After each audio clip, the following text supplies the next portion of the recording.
ৰাইজসকল আশা কৰোঁ আপোনালোকৰ খবৰ ভাল। তো পোনপ্ৰথমতে মই কাতি বিহুৰ শুভেচ্ছা জনাইছোঁ। আৰু আজি মানে মালি থানৰ প্ৰাণ প্ৰতিষ্ঠা দিৱস হয়। আজি যদি প্ৰাণ প্ৰতিষ্ঠা দিৱস 26 জানুৱাৰীৰ দিনা কি হয়, তো আমি জানিবলৈ ভিডিঅ'টো আৰম্ভ কৰোঁ আৰু শেষলৈ চাওঁ ব'লক।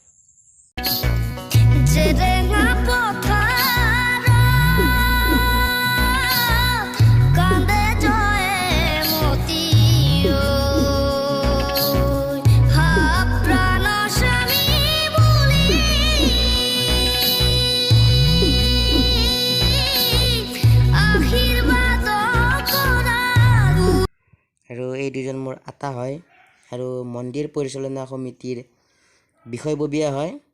জানি লওঁ আহক অলপ। শ্ৰী শ্ৰী গৰখীয়া গোপাল মাৰলী থান তুলসীবাৰী। আজি আমাৰ 1 কাতি প্ৰতিষ্ঠা দিৱস। এই প্ৰতিষ্ঠা দিৱসটি উদযাপন কৰাৰ আমাৰ যথেষ্ট পৌৰাণিক কথা আছে যে বিগত 1983 চনত আমাৰ এই অঞ্চলৰ লগতে গোটেই অসমতে বানপানী হৈছিল। তাৰ পিছতে আমাৰ খেতিপথাৰত এবিধ পোকে এনেদৰে আক্ৰমণ কৰিছিল যাতে গোটেই ধানবোৰ নষ্ট হৈ যায়। আমাৰ গঞা খেতিয়ক ৰাইজে আহি গোটেইখিনি দেখা পাই দুখত মৰ্মাহত হয় আৰু গৰখীয়া গোপালৰ ওচৰত প্ৰাৰ্থনা জনায় যে তেওঁৰ ওচৰত আমি এভাগী শৰাই আগবঢ়াই পাঠ কৰি আমি যাতে তেওঁ আমাক বচায়, আমি পৰিত্ৰাণ পাওঁ। তাৰ বাবে কাতিৰ 1 তাৰিখে আমাৰ দিনজোৰা কাৰ্যসূচীৰে শাস্ত্ৰ পাঠ নাম কীৰ্তন কৰা হয়। উল্লেখ্য যে সেই দিনৰ দ্বিতীয় দিনাখনেই অতি আচৰিত গোটেই খেতি পথাৰৰ পোকবোৰ নাইকিয়া হৈ যায় আৰু তাত গোটেই গাঁৱৰ ৰাইজে, আমাৰ এই অঞ্চলৰ ৰাইজে ভক্তিতে সুখতে গদগদ ঈশ্বৰৰ ওচৰত গদগদ হৈ পৰে। আৰু তাৰ পিছত আমি প্ৰতি বছৰে এই দিনটোত আমাৰ শ্ৰী শ্ৰী গৰখীয়া গোপাল মাৰলী থানৰ প্ৰতিষ্ঠা দিৱস হিচাপে আমি পালন কৰিবলৈ লওঁ। কিন্তু আমাৰ এই অনুষ্ঠানটোত প্ৰতি বছৰে লাহে লাহে দোপতদোপে যেতিয়া মানুহৰ সংখ্যা বৃদ্ধি হৈ আহিল, আমি পৰিচালনা কৰাত যথেষ্ট অসুবিধা হৈ পৰিল। কেতিয়াবা অনুকূল বতৰেও প্ৰতিকূল বতৰেও আমাক অসুবিধা দিয়ে। সেয়েহে আমি 26 জানুৱাৰী তাৰিখলৈ এই অনুষ্ঠানটি আমি মহোৎসৱ হিচাপে পালন কৰি থকা হৈছে। আৰু তেতিয়া আমাৰ গোটেই সৰ্বসাধাৰণ ৰাইজ লক্ষাধিক ভকতৰ সমাগম হয় আৰু আমি সেই দিনটোতে আমি এই উৎসৱটি পালন কৰোঁ হওক।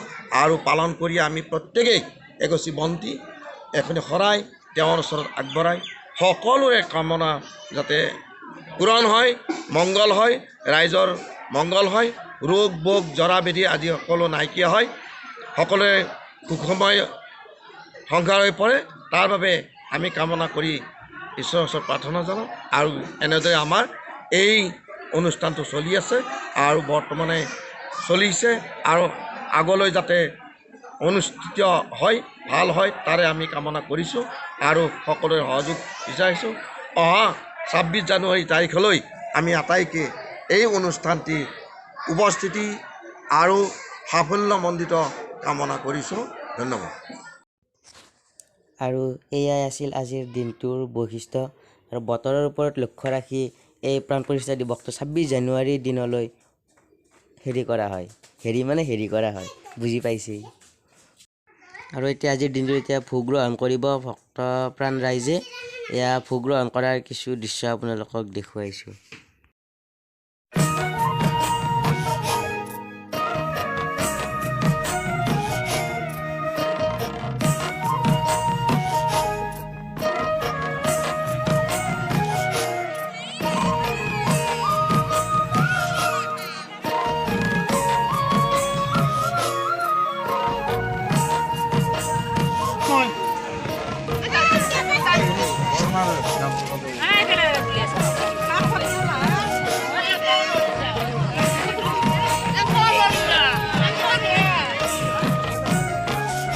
নালগে দে।